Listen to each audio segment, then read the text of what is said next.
so they can just have a cheeky little look, you know, little cheeky little look.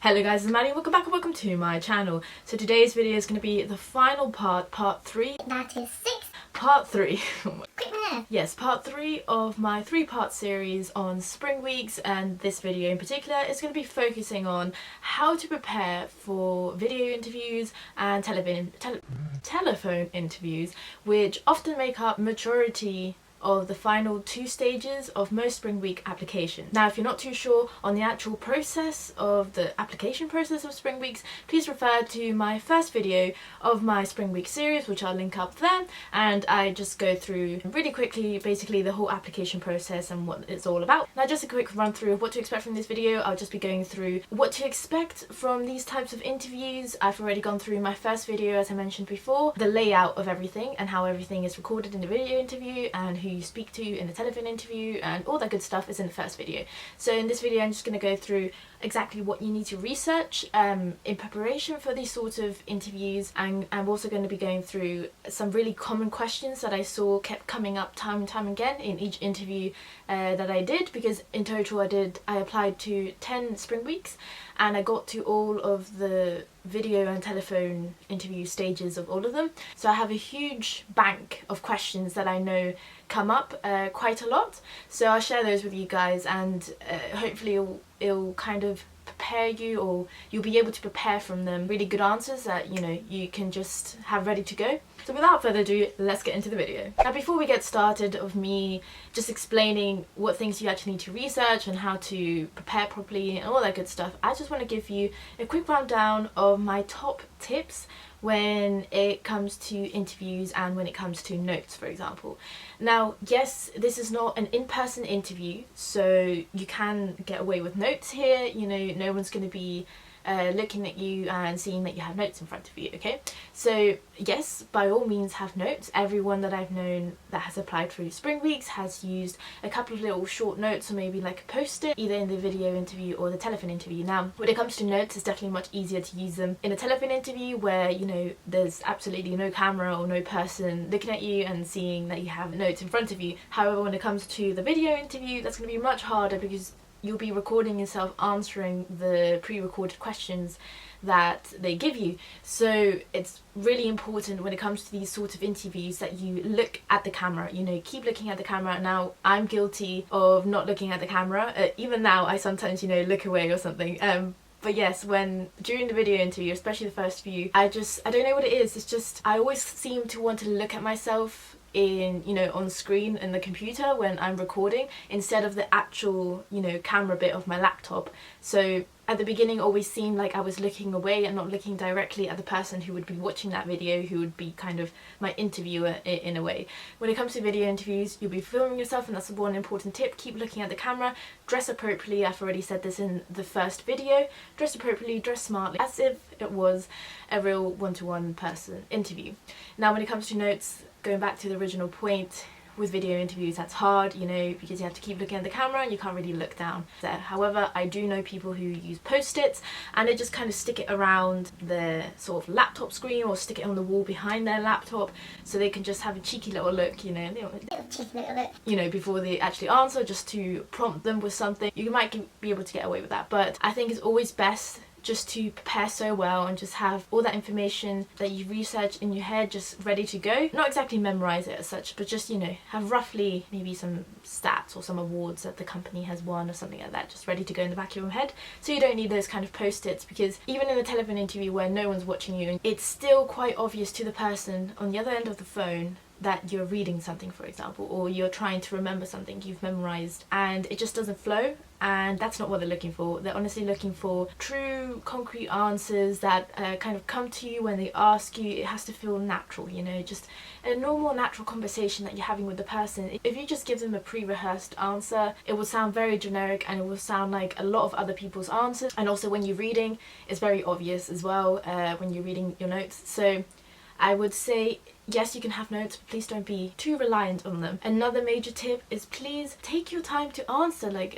Calm down, breathe. I know it can be a bit nerve-wracking, especially the first couple of times that you do it, but honestly it is not too bad, and once you get into the stride of things you realize that quite a lot of questions keep coming up for each company and you sort of know what to expect. So please take your time to answer. There is no rush into doing anything, because if you rush straight away into an answer, that's where mistakes come in, and that's where you have to start again, or you start stuttering, or you're not really sure how to continue the conversation, and then you start kind of waffling almost. So it's always better to just take a couple of moments, even tell the person that just give me some time to think about that, and then come up with your answers. Now my top tips are out of the way, let's start with how you actually go about preparing for your interview. Now this is all down to research. So what I did that I found really helpful and managed to get me 50% success rate, not too bad, is to research the company well. Go over to their website, go over to they normally have sections where it says why work for us, or what extra things have we been doing, or something to do with the company's history. They have always got a section on that on their website, and just have a look through there, see what, for example, what awards they've won. If they've won top 50 or top 100 employer of the year, or if they won some sort of award for being involved in green finance projects, or if they have some sort of reward scheme for their employees, or if they have some scheme to help employees develop their skills, or those types of things. Just research a lot about that, so a lot of little extra things. And also definitely an important thing is research the values of the company, because nearly every single time, without a fail, the structure of the interview and the structure of the questions that they give you are all based around the company's values. Let's say the company has 5 values and one of those values is integrity, or one of those values is leadership. I don't know. Every company has different values. Well, they'll definitely just go in order of each value and ask about 2 or 3 questions per value that give them an idea from your response if you have that value that the company wants you to have. So definitely research the values of the company, and just think about what types of questions they could ask you for each one of those values, and think about things you have done in the past, whether that be work experience, whether that be volunteering, all sorts of things. Think about how they relate back to those values, or when you have displayed those values in the past, and just have examples ready to go. And obviously a lot of people tell you this, and it's really, really important because it definitely makes your answers much better, is to follow the STAR structure. So STAR stands for situation, task, action and result, and it's basically how you should structure your answers when they ask you those sorts of questions where they ask you, when have you shown a time when you have been good as a leader, for example, and then you would say the situation. So just let them know what the situation was what was the task that you were given or you gave yourself, what was the action, what did you do to fulfill that task, or to solve that problem, and then R, which is result. What was the result? What was the outcome of that action that you did to solve the task? Was it a good outcome? Was it a bad outcome?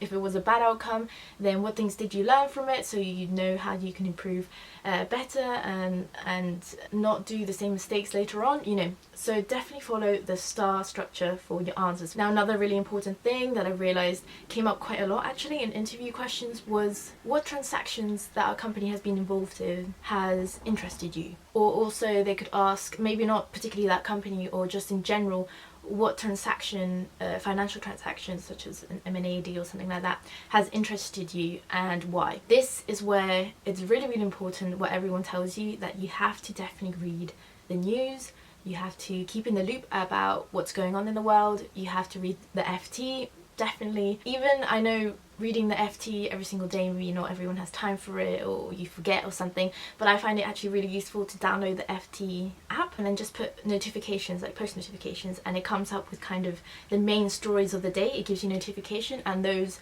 I always click on and I always read the articles. So that's a good way to keep on top of things and keep reading the main financial news for that day, because you definitely need to know your stuff. You need to show that you're actually interested in the world of finance, in that industry, and have an opinion. It's very important to form an opinion, and it's good to just have maybe an M&A deal in your head that you found really interesting, and have reasons why you found it really interesting, for example, because that question tends to come up a lot, you know, asking specifically what deal has interested you. Another thing to know is the company's competitors.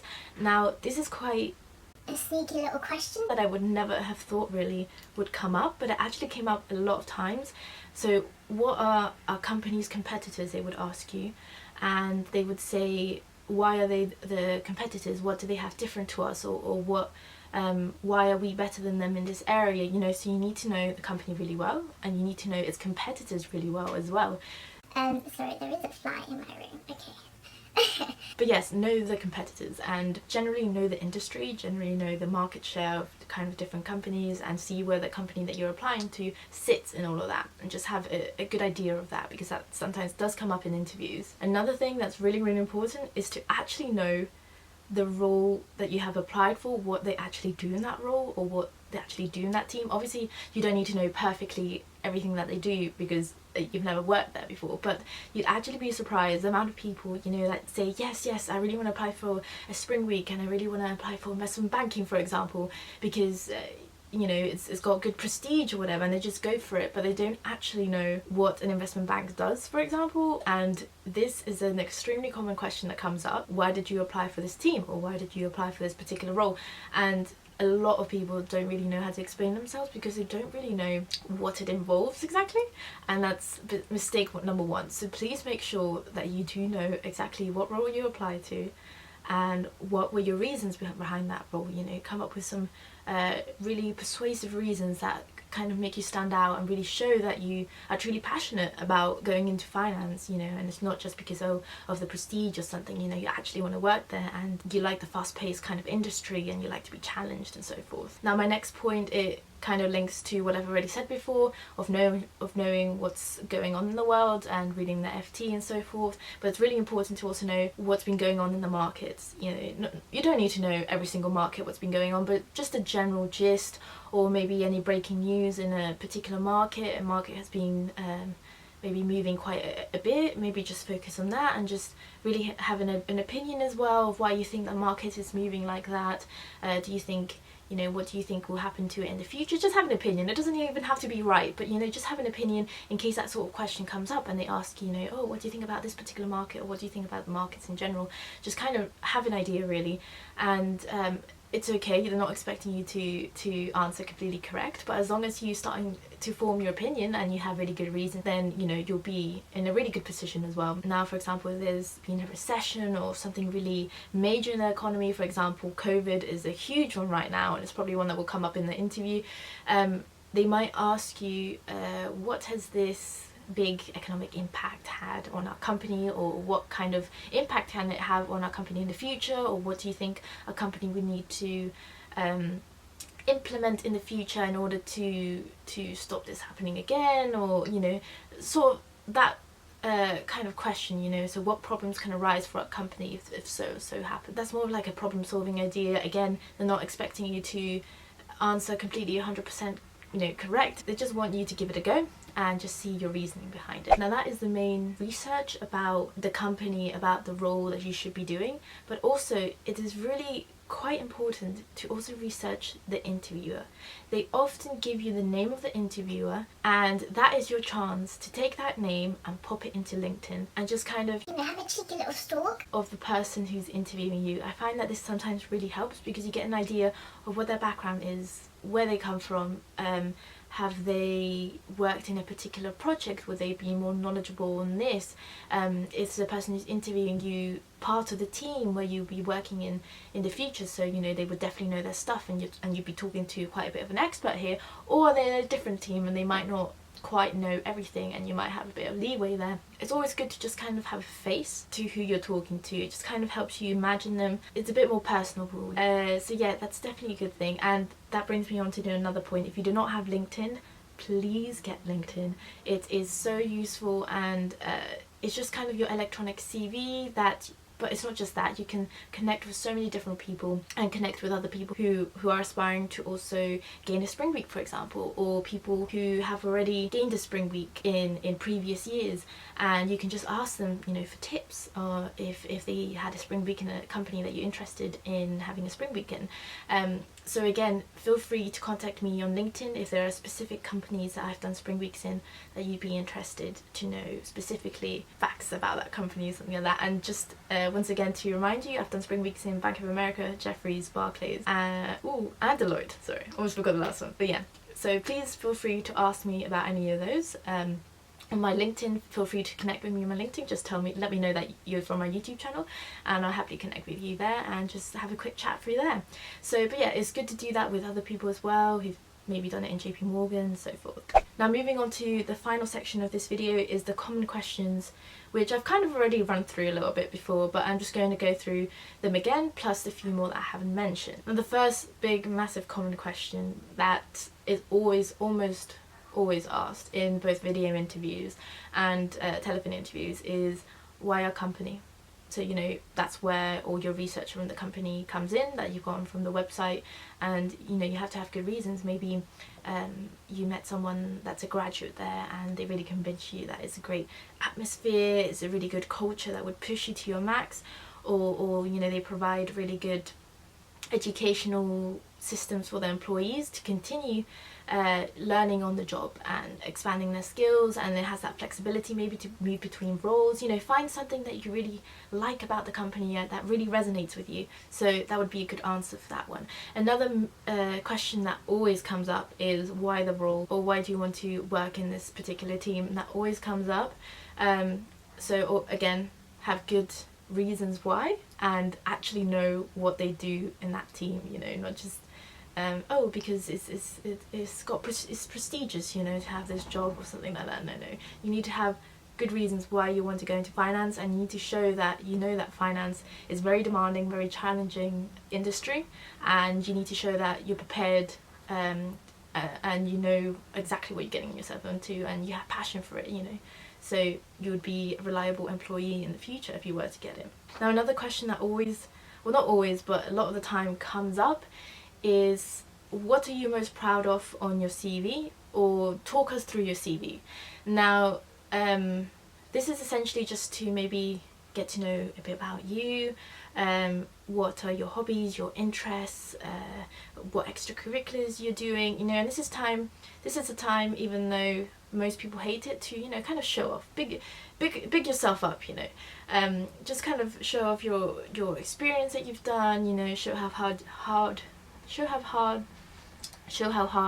have worked to get a particular internship or volunteering experience, and just let them know what you learned from it, what skills you learned from it, and how you're using it in day-to-day life now, and how you would use it in the future. Just pick maybe the top three. They usually want top three things in your CV that kind of really sum you up and show you how much skills you have, or your interests, and show that you're really diverse person. You know, it's not just about academics, you know, you also do a lot of things outside of uni, and you know, you juggle a lot of things, which just shows that you're a good multitasker, for example. So just have ready to go your top three things on your CV that you're most proud of, and be ready to talk to them.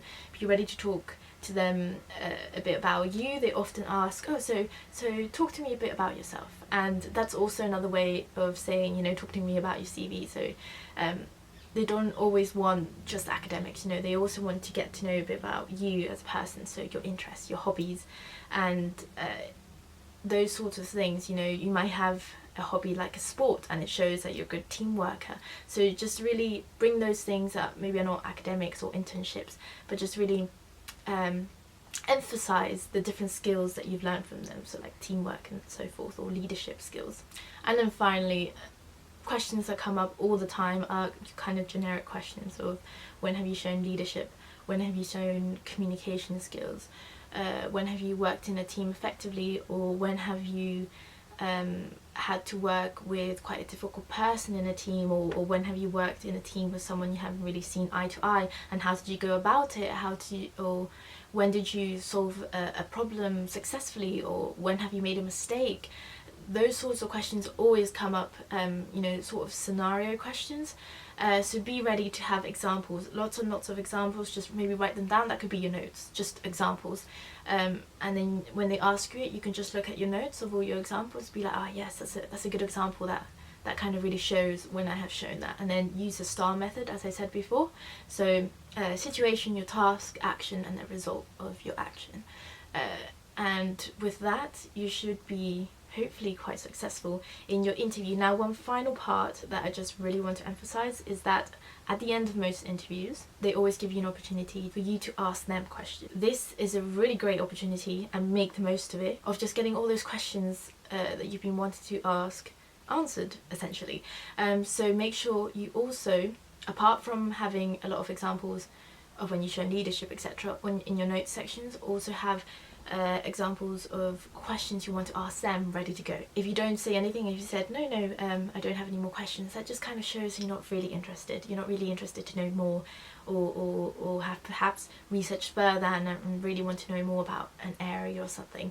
So definitely have some questions ready to go, maybe one or two, that show you're really interested and keen to know more. Please do not ask any questions that the answer to them you could already find out perhaps on their website or something like that, because it just shows that you're just asking a question just for the sake of it, really. So that's the end of the video, guys. I really hope you enjoyed it. If you have any further questions, please don't hesitate to comment down below and I'll get back to you. But thank you very much for watching, and I'll see you in my next video.